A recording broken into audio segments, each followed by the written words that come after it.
Drop the gun! Show me your hands! In response to the most recent mass shooting in Nashville at the Covenant School that was committed by a 28-year-old female, I thought I'd take a look at how many mass shootings are committed by women. In the fall of 2021, an organization called Journal of Mass Violence Research came out with a study on female mass shooters. The study examined data from 1979 to 2019 and found female mass shooters are more closely aligned with male mass shooters than they are when it comes to general homicides. The study does note, though, that there is limited data on female mass shooters, and that may be the reason for the similarities.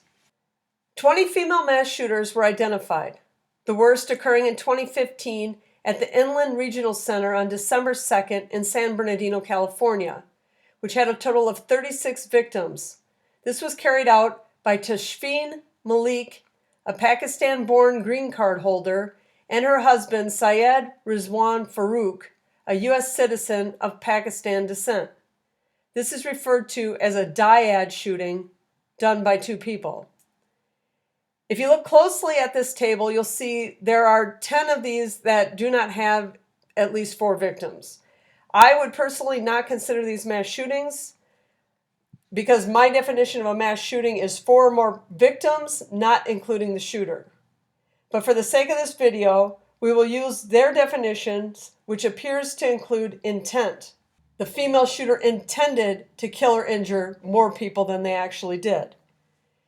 The first one on this list, in 1979 at the Grover Cleveland Elementary School, was carried out by then 16-year-old Brenda Spencer. She shot up a school in San Diego because, in her words, "I don't like Mondays." The study went on to show the ages of the women, with nearly half being 36 to 45 years old. 60% were single or divorced. 3 attacks were carried out with their partners. 5 women had children. Only 1 said they had been a victim of domestic physical abuse, but 3 had been sexually abused in their lifetimes. Only 4 had criminal histories. 65% had confirmed or suggested mental illness, primarily schizophrenia. 35% started by attacking someone they knew and then just attacked people at random. 40% stemmed from problems at work, being suspended, fired, or disciplined, and only 10% were family related. Most attacks, 80%, were not impulsive, but involved some degree of planning. The 3 dyad attacks, doing it with their partners, had the highest level of planning. 55% occurred at workplace, 25% at schools. The 2010 University of Alabama Huntsville attack was a result of a professor who did not receive tenure. In 45%, the shooter was arrested.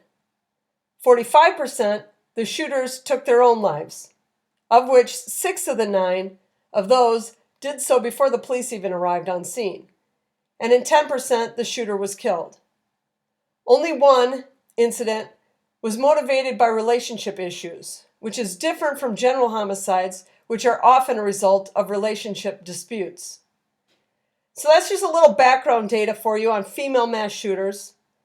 The shooter in Nashville was not the first, and with the way things are headed, will sadly not be the last. And another little bit of information that I came up in my research is that only 6% of school shootings occur in private schools.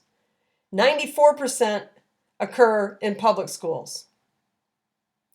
Another reason to get your kids out of public schools.